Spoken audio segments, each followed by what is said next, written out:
This buck, we actually chose something different from walking and stalking.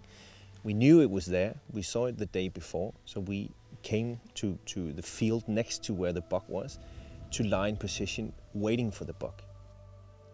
It gives you some benefits. You can scout the area. You can measure out distances so you know where to shoot and where not to shoot. We chose to shoot prone, so that way I was ready. I was with my backpack and ready for this shot, and I was calm about it. It's a completely different feeling of hunting when you compare it to stalking, but it's so exciting when the buck finally comes out of the forest. It's so incredibly intense, where you go from one moment where there's nothing going on, and then all of a sudden the buck is there. We knew that it was probably going to be a long shot, so I chose the different caliber. It's 243 and a scope that goes up to 18 times magnification. With the smaller caliber, the bullet flies quicker and it flies more flat. It's probably going to be a 200-meter shot, but with the bag, me being prone, and then this rifle's featherlight trigger, gives me reason to believe it's a good shot.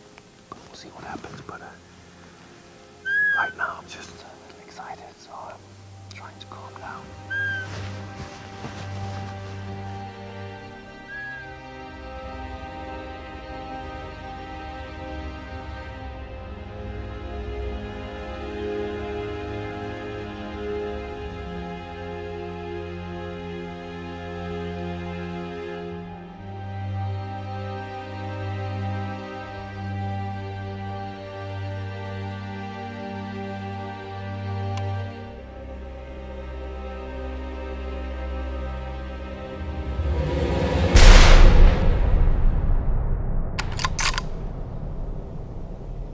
Great feature with this X-Bolt rifle is that you can actually unload it with the rifle being safe. You don't have to take the safety off. You simply click the small button on the bolt and the bolt comes right out, and you can unload the rifle without ever having to doubt the safety. I chose to use the Winchester Power Max 100 grains bounded bullet. It gives you a great shock effect on the animal. There's almost always a through shot. It goes straight through the animal, and it keeps the weight of the bullet all the way through. There's no point in waiting with a rifle with an empty case, because that's useless. Then you might as well lie there with a shovel. So always reload. You never know what's going to happen. Maybe you need a second shot. So with this buck, we saw him take the bullet and we saw him go down. I had my sights on him for the short run he did. My heart just managed to be still for the shot. And the second I take the safety back on again, my whole body is shaking. You think it's good, Peter? Yeah, I think it's good. We'll just give him a minute, I think. Yeah. So when you walk up to a potentially wounded animal, it's always important to keep your bearings about you. You need to approach the animal downwind, never with the wind in your back, so the animal can smell you.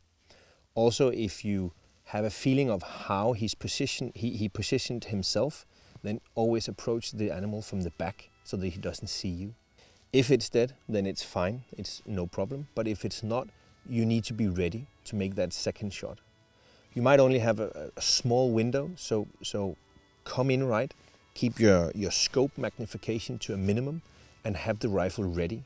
So if it runs, you might be able to take that second shot. Wow, that's a real pretty buck. Look at that. Beautiful 6-pointer, lovely long spikes, beautiful color, lots of pearls, very pointy. This is truly a magnificent buck. Wow, I'm happy about that. Well done. Thank you so much, Peter. Thanks a lot. That's a beautiful buck.